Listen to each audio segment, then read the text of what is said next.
Hello there. Ah!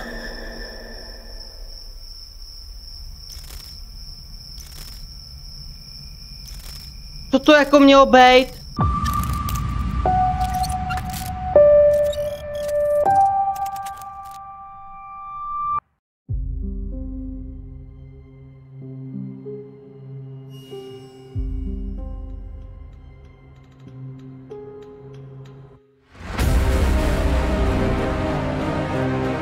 Čau lidi, já jsem Marful a vítám vás u dalšího videjka.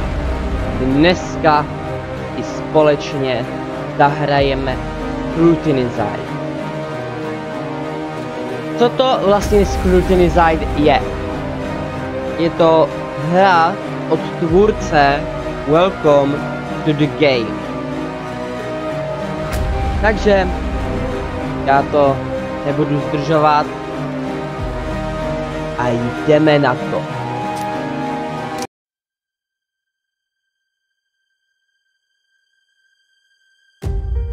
When she was a kid, Luna aspired to be a superhero. Not the ones in skin-tight suits that could fly, but the ones that identified connections where others didn't. She wanted X-ray vision to observe criminals when they tried to hide from the law, and supersonic hearing to listen in on mischievous talks, then a measure of heightened strength to restrain the guys bigger than her. This was all she craved when she was a child. As she became older, her ambitions took a more realistic approach, which seemed in direct opposition to the surreal tone the news took. The facts became the new dystopian fiction. The world grew louder each year, apparently more violent, or more visible than the year before. Her generation grew up looking to cull the increasingly violent trends that saw mass incarcerations, drug wars, and serial killers studying to gain notoriety. Luna took the analytical route in her quest for justice, feeling more at home processing case files, evidence, and connecting dots. Her cousin, a sister almost, enrolled in the academy and became an officer of the law. Even extended family, no matter how far away, seemed to gravitate towards law enforcement, almost as if it were in their blood. A murderer becomes a serial killer with just 2 more kills. A coworker informed her over scones and coffee one morning. This one had 3 total that day, but that number hit double digits soon enough, accumulating corpses of officers, criminal lawyers, and several field investigators to a growing pile of victims. The news on TV, becoming more unreal as the years ticked on by, ran the blue blood killer story 24/7. Luna knew about the local serial killer, more so than most thanks to all the overtime spent processing corroborative evidence for their many crimes. However, it still felt more like gossip and fabricated plot points, at least until that phone call made something so artificial an actuality.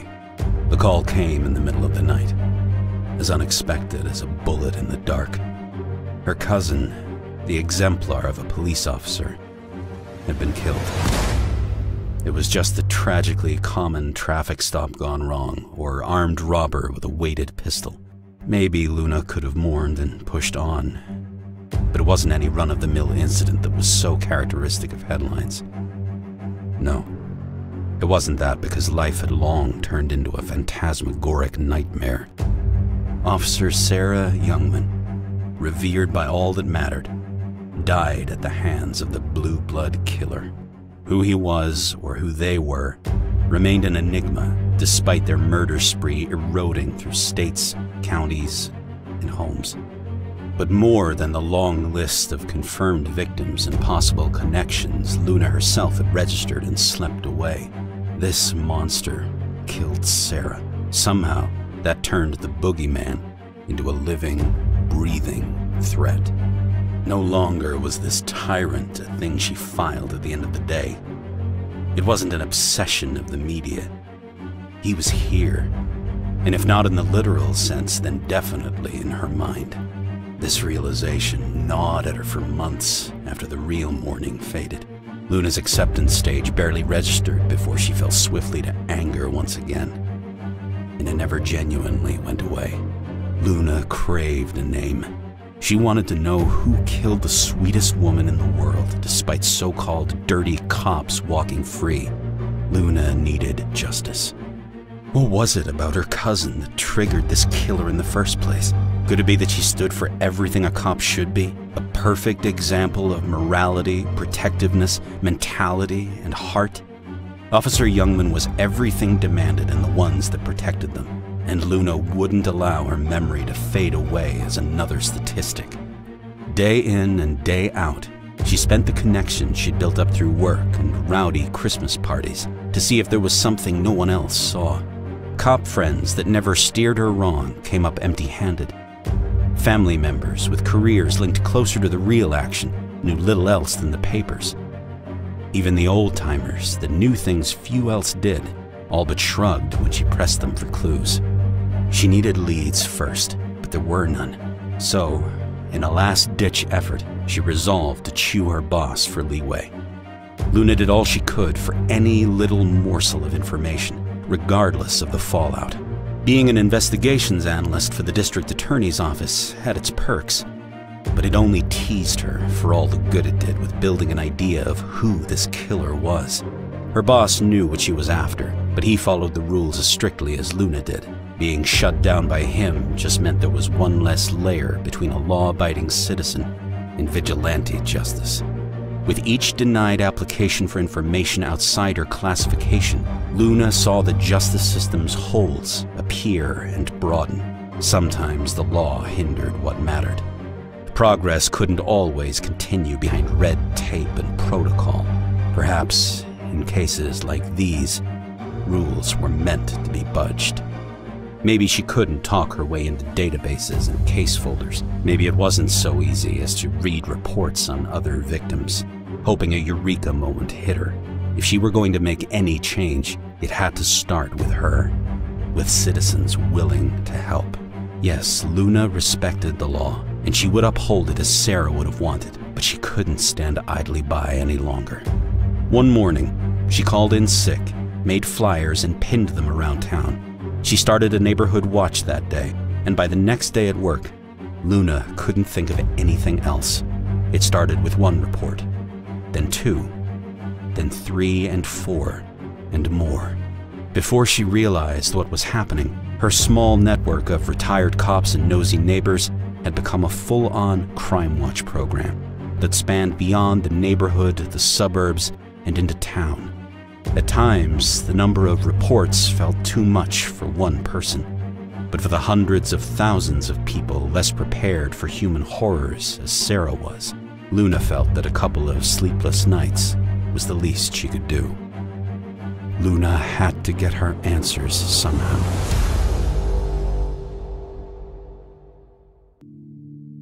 OK, to intro bylo trochu dlouhý, ale říkat nebudu, pro ty, kteří se budou chtít dozvědět ten příběh, tak dobrý.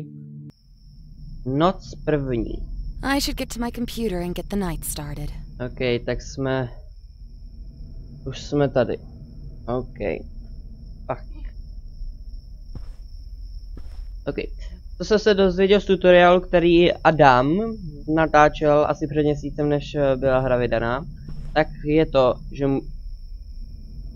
se musí zamykat všechny okna, jinak vás přijde zabít kidnapper.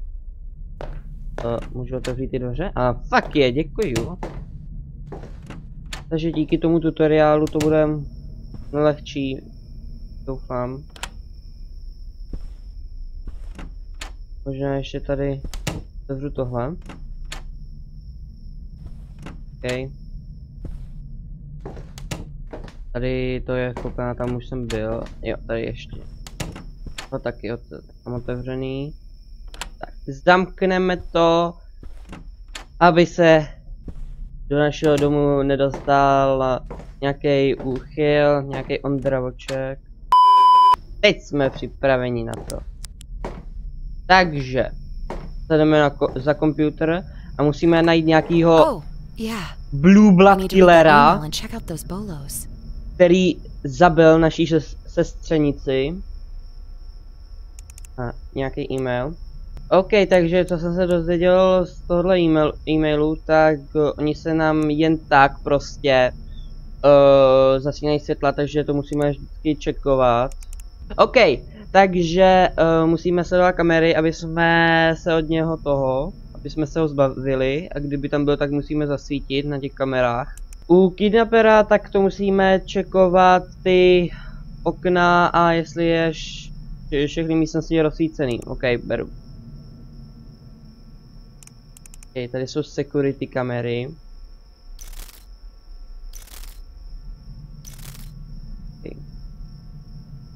OK, report desk. Jsme na to. OK. Claire McNeil. McNeil. Claire McNeil. Jenom Neil.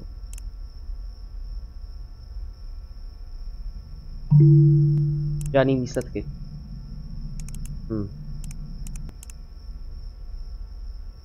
Hele, něco snaží. Duncan. Koňské žrádlo. Dargit. Kokosový olej. OK.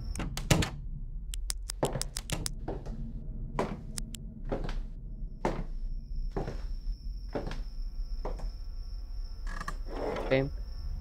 No ty kamery.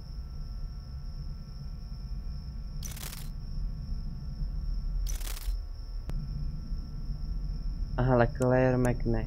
Máme ju. Máme. Někdo mi klepal na dveře. A jako vypadá to, že je nevinná.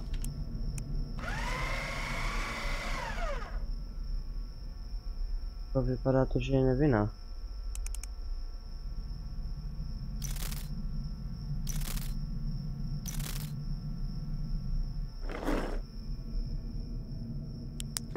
Takže social spy. Megan. Wait.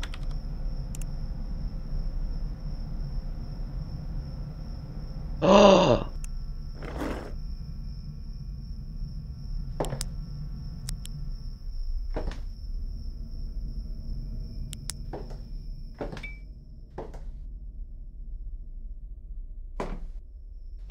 Page.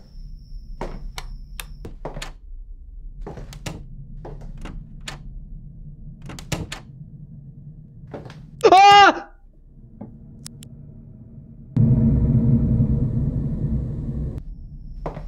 Oh,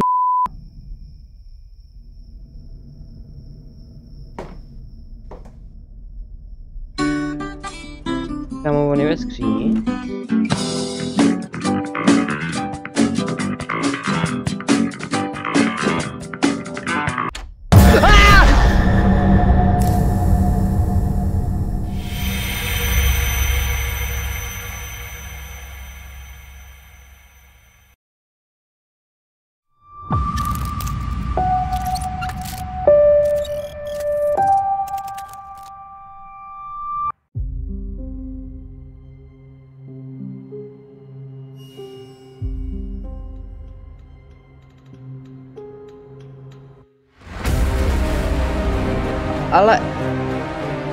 Ale, co jsem, jako, hej, co jsem...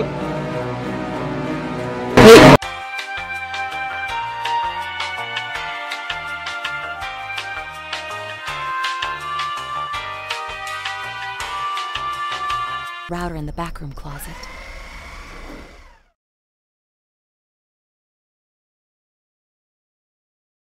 Oh. Noc 2? Here we go.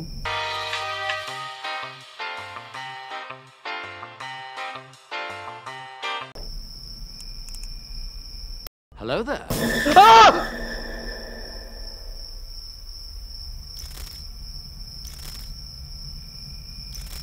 Co to jako mělo být? Tak já jsem teď scared jak nejvíc, ty vole.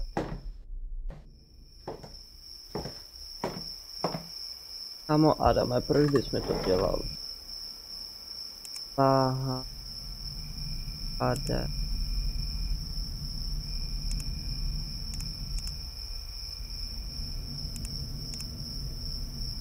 Brown. Brown.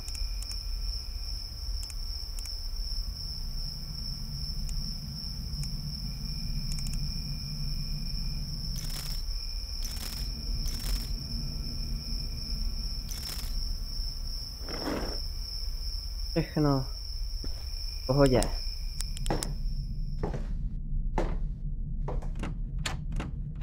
A do prdele. Damn it. Internet went out again. I need to go reset the router in the backroom closet. To mi klepe na okno, na okno. Na okno. Kde mám kurva internet? Do pí.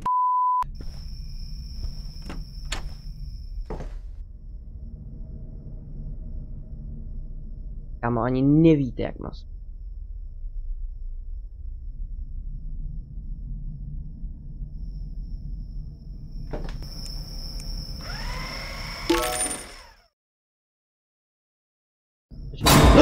Мы получим за тебя много денег.